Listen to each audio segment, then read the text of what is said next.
할렐루야. 네. 사순절 5번째 주일입니다. 이제 다음 주일이면 이제 고난주일이고 종려주일이죠. 아무쪼록 이번 사순절 기간에 주님의 은혜를 더 깊이 체험하는 그런 시간이 되기를 축복합니다. 저는 오늘 출애굽기 말씀을 준비했는데요. 우리가 이제 그 하나님의 가족으로 해방되다라는 책을 가지고 출애굽기를 공부했습니다. 물론 아주 이렇게 자세하게 공부한 것은 아니지만 그래도 우리에게 도움이 되는 그런 공부였다고 저는 생각합니다. 특별히 율법에 대한 오해를 푸는 시간이지 않았나 싶은 마음이 드는데 오늘 그것과 관련해서 말씀을 나누려고 합니다. 우리 앞에 밝혀두신 법이라고 하는 제목으로 여러분과 하나님 말씀을 나누겠습니다. 사람들이 이제 크게 오해하는 것 중에 하나가 구약의 말씀은 엄격한 이제 율법으로 생각하고 신약의 말씀은 은혜의 복음으로 이해하는 경향이 있습니다. 그래서 구약 시대에는 율법을 지켜야 구원을 받지만 신약 시대에는 복음을 믿어야 구원을 받는다고 생각하는 거죠. 하지만 구약 시대 이스라엘 백성들이 구원받은 건 율법을 지켜서 구원받은 게 아닙니다. 특별히 이집트를 탈출하는 과정에서 그들이 구원받은 것은 오로지 하나님의 은혜로 구원받은 것입니다. 우리가 먼저 그런 이해를 바탕으로 율법을 바라볼 필요가 있습니다. 출애굽기는 하나님께서 옛 이스라엘 백성들을 애굽에서 건져내신 이야기입니다. 이집트 땅에서 고통받던 이스라엘 백성들에게 출애굽은 그야말로 놀라운 구원의 사건이었죠. 에밀 파켄하임이라는 유대인 철학자가 유대인들에게는 뿌리 경험이라는 게 있다는 말을 했습니다. 그 경험이 바로 출애굽 사건입니다. 말하자면 유대인들은 출애굽 사건을 통해서 구원받은 백성, 또 선택받은 백성이라는 자기 정체성이 형성되었다는 의미입니다. 그만큼 출애굽 사건은 이스라엘 역사에서 매우 중요한 사건이고 우리가 성경을 읽다 보면 그 출애굽 사건을 하나님께서도 굉장히 중요하게 생각하신다는 것을 알 수 있습니다. 그런데 출애굽기가 이스라엘 백성들이 애굽을 탈출한 이야기, 그래서 출애굽기 아닙니까? 그런데 출애굽 사건만 기록된 건 아니죠. 그 놀라운 사건 뒤에 십계명을 시작으로 소위 말하는 율법이 기록되어 있습니다. 정확하게는 옛 이스라엘 백성들이 이집트의 노예살이에서 벗어나서 석 달 정도 되었을 때 하나님은 그들에게 율법을 허락하십니다. 저는 이 시점이 매우 중요하다고 생각합니다. 말하자면 십계명을 비롯한 구약의 율법이 이스라엘 백성들을 구원하시기 위해서 주신 것이 아니라 이미 구원받은 이스라엘 백성들이 하나님의 거룩한 백성으로 살아가라고 주셨다는 겁니다. 그러므로 율법은 이스라엘 백성들에게 그리고 오늘 우리들에게 주신 삶의 길입니다. 저는 사실 이번에 출애굽기 말씀을 여러분들과 함께 공부하면서 뜬금없이 살신성인이라는 말이 떠올랐습니다. 우리가 흔히 누군가를 살리려고 자신을 희생할 때 살신성인이라는 말을 쓰죠. 하지만 살신성인은 그렇게 단순한 뜻이 아닙니다. 본래는 논어에 나오는 말인데 뜻이 있는 선비나 어진 사람은 자신이 살자고 인을 해치지 않고 오히려 자기를 죽여서라도 인을 완성한다. 그 말에서 유래된 사자성어가 바로 살신성인입니다. 말하자면 살신성인은 단순히 몸을 죽이는 게 아니라 목숨보다 더 소중한 가치를 추구하면서 사는 삶을 이야기하는 것입니다. 공자는 인간이 어떻게 살 것인가를 굉장히 중요하게 생각했습니다. 저는 이 살신성인이 출애굽기에 기록된 율법의 메시지와 매우 닮았다는 생각이 들었습니다. 우리가 읽은 하나님의 가족으로 해방되다라는 책 48페이지에 보면 이런 내용이 있습니다. 율법은 이웃들과 조화로운 공동체를 이루어 복된 삶을 누리라는 하나님의 초대장이다. 제가 이 부분을 읽으면서 이 말이 참 멋있기도 하고 너무 공감되기도 하고 또 은혜가 되기도 해서 밑줄도 긋고 별표도 막 쳐놓고 그랬던 내용입니다. 율법이라는 게 지금 이제 우리 현대인들의 눈으로 보면 그대로 적용하기 어려운 게 많잖아요. 그쵸? 그걸 다 그대로 따를 수는 없습니다. 하지만 이 율법이 당시의 배경에서, 당시의 맥락에서 매우 의미 있는 삶의 원칙이었고 또 삶의 도전이었다는 사실을 우리가 기억해 둘 필요가 있습니다. 그래서 우리가 할 일은 문화와 시대를 초월해서 그 율법에 담겨 있는 하나님의 뜻을 읽어내는 겁니다. 그게 바로 성경을 바로 읽는 것이죠. 저는 오늘 그 율법 중에서 노예법의 말씀을 가지고 함께 은혜를 나누려고 합니다. 오늘날에는 노예제도가 존재하지 않기 때문에 우리와 전혀 상관없는 말씀인 것 같지만 저는 여기에도 우리 삶에 도전을 주는 하나님의 뜻이 있다고 믿습니다. 우선 1절을 보시면 내가 백성 앞에 밝혀둘 법령은 이러하다 이렇게 말씀하죠. 그러니까 하나님께서 모세에게 이제 십계명을 주시고 그리고 이제 그 세부적인 법령들을 주시는데 백성들 앞에 이런 법령들을 소개하고 알려줘라라고 하는 말씀하는 겁니다. 하나님은 이스라엘 백성들이 이제 살아가면서 지켜야 할 법을 제시하고 있는 겁니다. 물론 이제 그 법이라고 하는 것은 고대적인 방식으로 이스라엘 백성들에게 주어졌지만 오늘 우리는 현대적인 방식으로 이 법을 적용하고 이해할 필요가 있습니다. 여러분 고대 세계에는 어디에나 노예들이 있었습니다. 사람들이 농경 생활을 시작하면서 노예 제도는 더욱 확고해졌죠. 당시 노예 제도는 체제를 유지하는 아주 중요한 수단이기도 했습니다. 물론 이스라엘 민족도 예외는 아니었습니다. 여느 민족처럼 노예 제도를 가지고 있었습니다. 그런데 특별한 것은 이스라엘의 노예 제도가 당시에 그 동시대에 당시에 다른 민족의 노예 제도와 비교했을 때 매우 진보적인 가치에 기반하고 있었다는 사실입니다. 오늘 본문이 바로 그런 이스라엘 민족의 특별한 노예법을 보여주고 있는데 여기에는 물론 하나님의 거룩한 뜻이 담겨 있죠. 여러분 출애굽기 20장에 보면 우리가 잘 아는 십계명이 선포되고 있습니다. 하나님께서 이스라엘 민족과 계약을 맺고 이스라엘 백성들에게 10가지 법을 주셨습니다. 그게 바로 십계명입니다. 그런데 출애굽기 20장 22절부터 보시면 조금 더 세부적인 내용의 법들이 소개되고 있습니다. 그런 내용들이 출애굽기 23장 33절까지 이어집니다. 이것을 흔히 이제 계약 법전이라고 합니다. 우리가 그 하나님의 가족으로 해방되다라고 하는 책에 보면 이 모세 오경 안에 율법의 모음집이 3개 있다고 하잖아요. 그래서 첫 번째가 바로 이 출애굽기에 있는 계약 법전, 그리고 레위기에 있는 성결 법전, 그리고 신명기에 있는 신명기 법전, 이렇게 신학에서는 그렇게 법전이라는 용어를 붙여서 부릅니다. 이 3가지 율법 모음집이 있는데 우리가 첫 번째 그 율법 모음집인 출애굽기의 모음집, 그게 바로 계약 법전이죠. 그러니까 십계명이라는 법을 허락하셨는데 십계명 이외에 또 다른 법을 이제 허락하셨다라기보다는 그 십계명이라고 하는 것을 실제적인 삶의 정황 속에서 적용할 수 있는 구체적인 지침들에 가깝다고 보시면 될 것 같습니다. 그 중에 하나가 오늘 본문에 기록된 노예법입니다.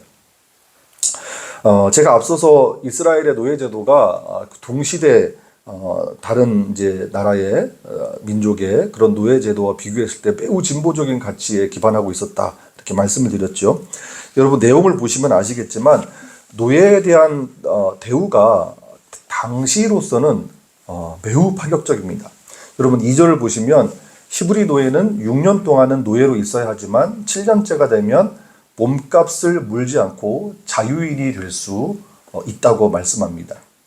히브리 노예를 사면 그는 6년 동안 노예 노릇을 하다가 7년째 되는 해에는 그냥 풀려나가서 자유로운 사람이 된다. 여기서 이제 그냥이라고 하는 말은 몸값을 물지 않고라는 뜻입니다. 여러분 예전 개역개정 성경을 보면 몸값을 물지 않고라고 아주 명시적으로 번역을 했는데 우리 새한글 성경은 그 내용이 좀 빠져 있습니다.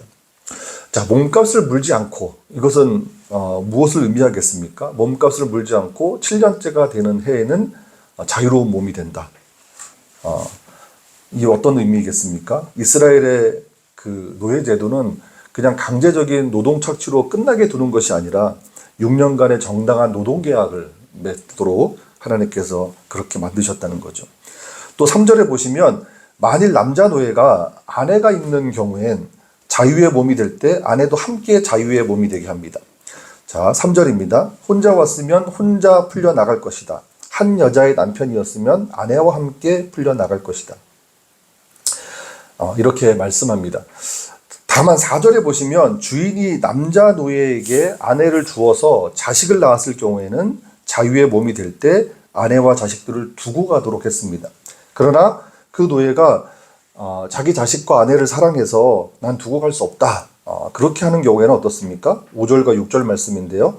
그를 하나님 앞에 데리고 가서, 우리 새한글 성경에는 하나님 앞에 데리고 가서라고 했는데, 여러분 그 하나님 앞에 아마 각주 처리가 되어 있을 거예요. 재판관이라는 말이 있을 겁니다.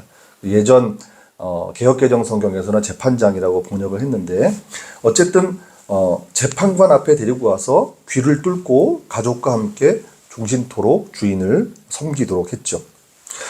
사실 5절과 6절의 내용은 그 현대인의 눈으로 볼 때는 다소 무정한 처사로 보일 수도 있습니다. 하지만 동시대 이방 세계에서 노예들을 다루는 방식과 비교해 보면 노예들의 인권과 그들의 가족까지 배려하는 탁월한 은혜의 제도였다는 것을 알 수 있습니다.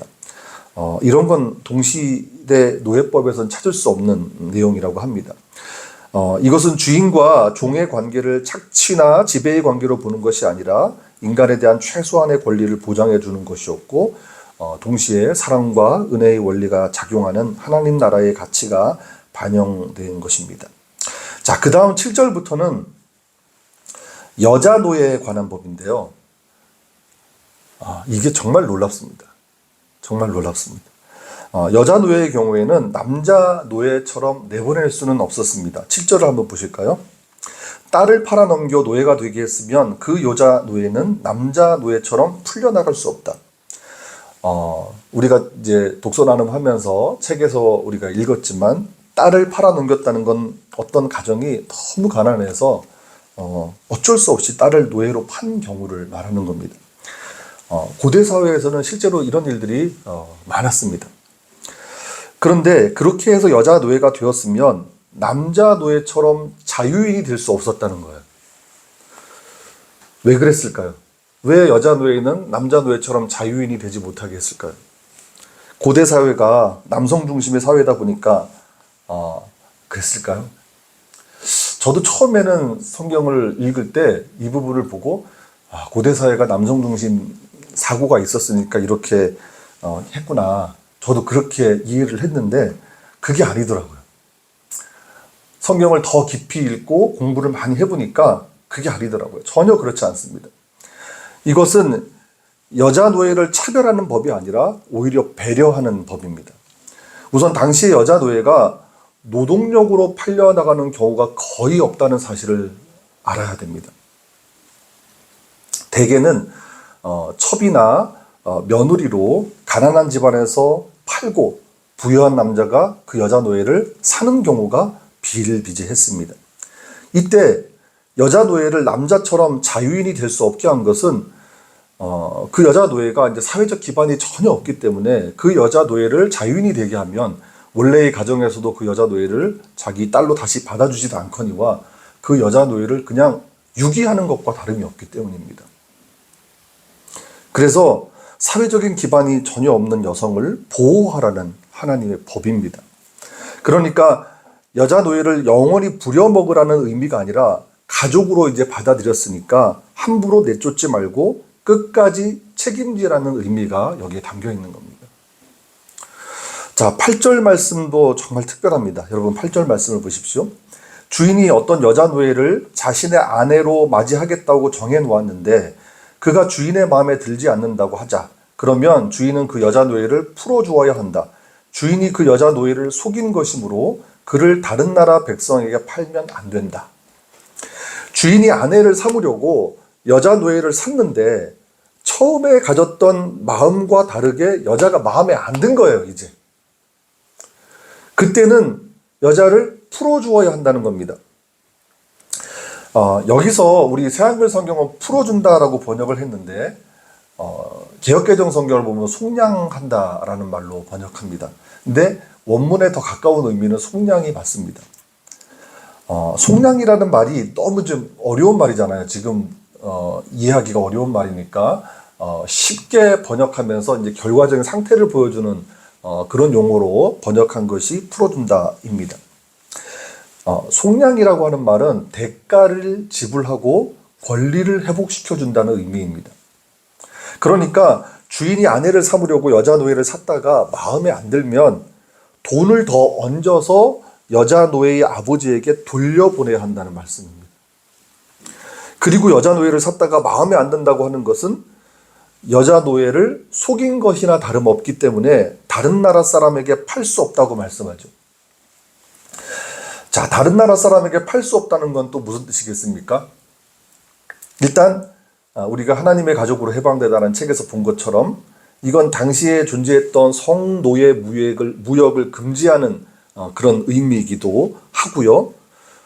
사실 더 중요한 것은 여자 노예가 비록 가난해서 팔려왔을지라도 여전히 하나님의 언약 백성이기 때문에 이방신들의 법도 아래 두지 말라는 의미가 담겨 있는 겁니다. 세상은 필요 없으면 버리고 배신할 수 있지만 하나님은 당신의 백성들을 끝까지 책임지신다는 것을 여기에도 당신의 뜻으로 담아둔 것입니다. 그래서 이스라엘 백성들은 그 하나님의 뜻을 헤아려서 여자 노예를 대하라는 거예요. 자, 이제 9절을 보실까요? 여자 노예를 주인이 자기 아들의 아내로 삼으려 한다면 딸에게 하듯이 그 여자 노예에게 해주어야 한다. 또 10절은 이렇게 말씀합니다. 주인이 다른 여자를 아내로 맞아들였더라도 아내로 삼은 여자 노예에게 주던 살코기, 음식과 옷과 또 그와 함께하던 잠자리를 줄이지는 말아야 한다.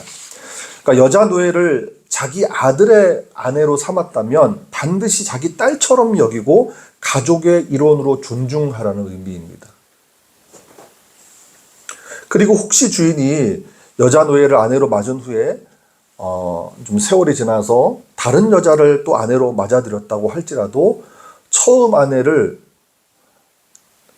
노예처럼 대하지 말고 아내로서의 권리와 인권을 보호하라는, 존중하라는 그런 의미입니다.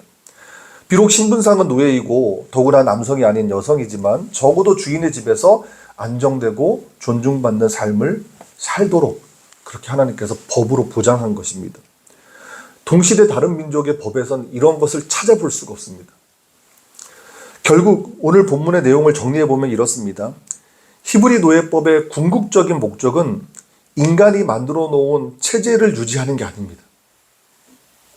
우리가 하나님의 가족으로 해방되다라는 책에서 보았지만 하나님은 어떤 사람도 노예로 남기를 바라지 않으십니다.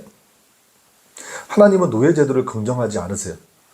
어떤 사람들이 성경의 그런 노예법을 가지고 노예 제도를 긍정하셨다 이렇게 한때 왜곡해서 해석해서 노예 제도를 긍정하는 하는 그런 이야기를 하고 그런 정책을 펴기도 했지만 절대 그렇지 않습니다. 다만 고대 사람들에게 고대적인 방식으로 하나님의 뜻을 전달하고 있는 겁니다. 그것은 노예도 하나님의 백성으로 인정하는 것이었습니다. 여러분, 이스라엘의 노예법은 노예들도 하나님의 백성답게 살 수 있도록 보호해주는 법이었습니다. 비록 인간들이 노예 제도를 만들었지만 하나님은 이방 세계에서처럼 노예들을 지배와 착취의 대상으로 보지 않게 하셨습니다. 오히려 그들을 하나님의 백성으로 보게 하셨습니다.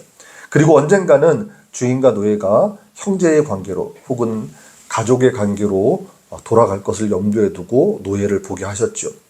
그러므로 이스라엘 사람들은 노예들의 필요를 공급해 주어야 하고 노예들에 대한 책임과 의무를 다해야 했던 겁니다. 물론 이제 오늘 본문에 소개된 이스라엘 민족의 노예법이 오늘 우리의 눈으로 볼 때는 여전히 이해하기 힘든 어려운 내용일 수는 있습니다. 어쨌든 지금은 노예 제도가 존재하지 않기 때문에 주인과 노예의 관계라는 것이 쉽게 이해될 리가 없죠. 그러나 우리가 꼭 기억해야 할 것은 이스라엘 민족의 노예법이 당시의 기준에서는 매우 파격적이고 진일보한 가치였다는 것입니다. 히브리 노예들은 언제든 자유인이 될 수 있는 신분이었고 그들의 생존과 인권을 보장받았고 그들의 가족까지 보호받았다는 사실입니다. 이것은 이스라엘 민족이 이방 민족들과는 다른 방식으로 살아가야 했음을 의미합니다. 하나님의 가족으로 해방되다라는 책에서 말한 것처럼 율법은 이스라엘 백성들이 세상과는 다르게 살도록 이끄는 역할을 했습니다. 거룩하신 하나님께서 이스라엘 민족도 거룩하게 살도록 하신 거죠. 여러분 잘 아시는 것처럼 거룩이라고 하는 것은 구별되다라는 의미가 있지 않습니까? 성경에 거룩이라는 말이. 그러니까 이스라엘 백성들, 하나님께서 선택하신 이스라엘 백성들은 세상 사람들과 다르게 구별되게 살기를 원하셨고 이렇게 노예들을 대하는 것에서도 다르게 생각하고 다르게 행동하고 이를 원하셨던 겁니다. 특별히 오늘 본문은 하나님의 거룩한 백성으로서 인간에 대한 인식을 새롭게 가질 것을 촉구하고 있습니다.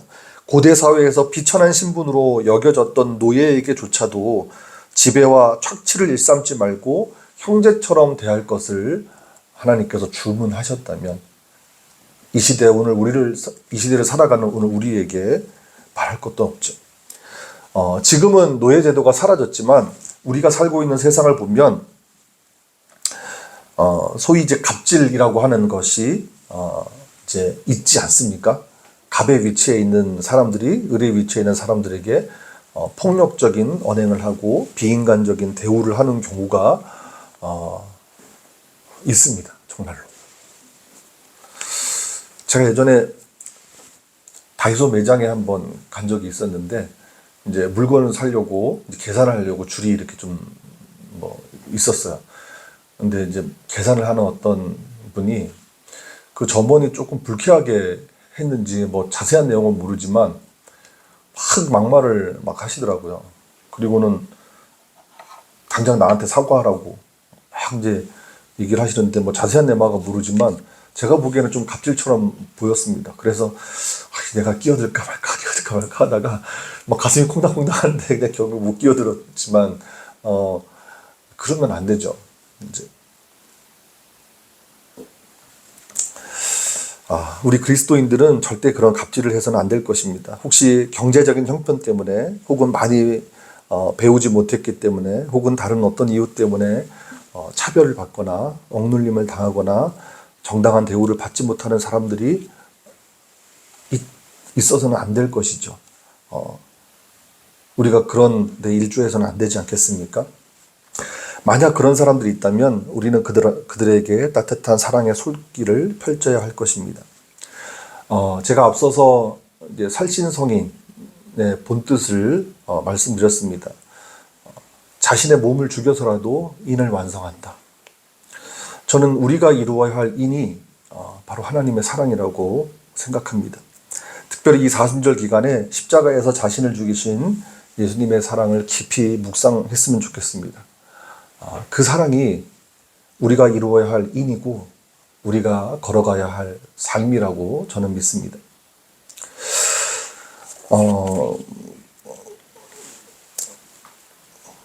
제가 이 말씀을 드릴까 말까 좀 설교 전까지 고민했는데 그래도 한번 소개를 하는 게 좋을 것 같아서 소개를 하겠습니다.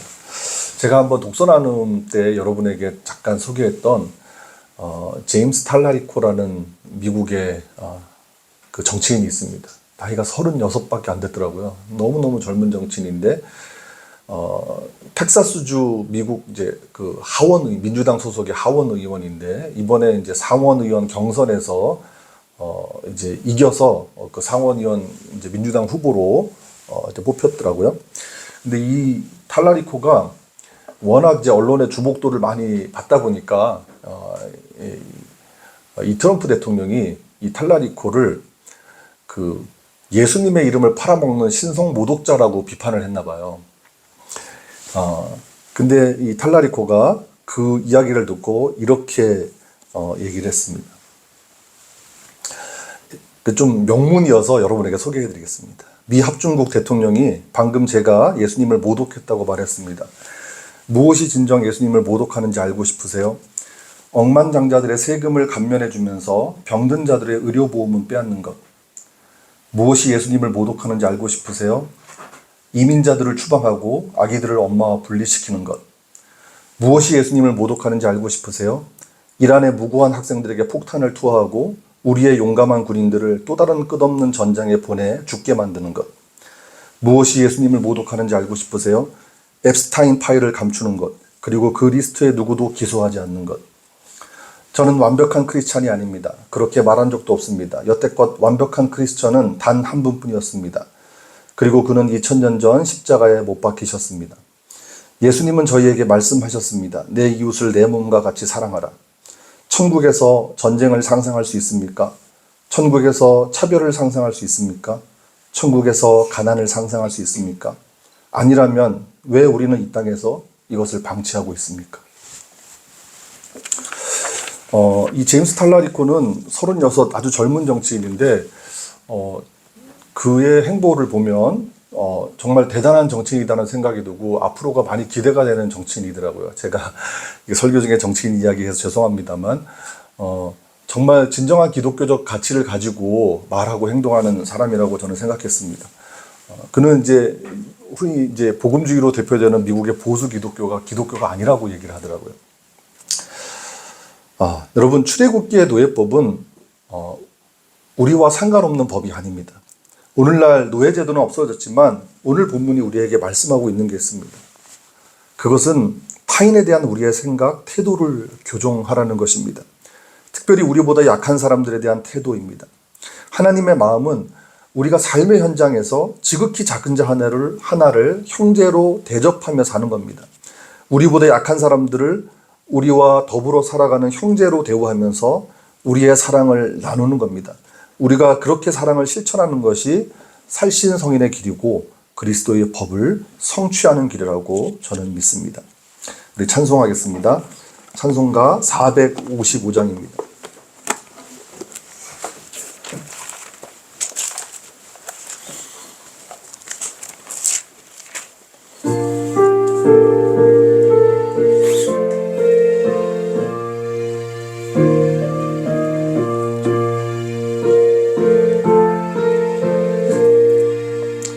주님의 마음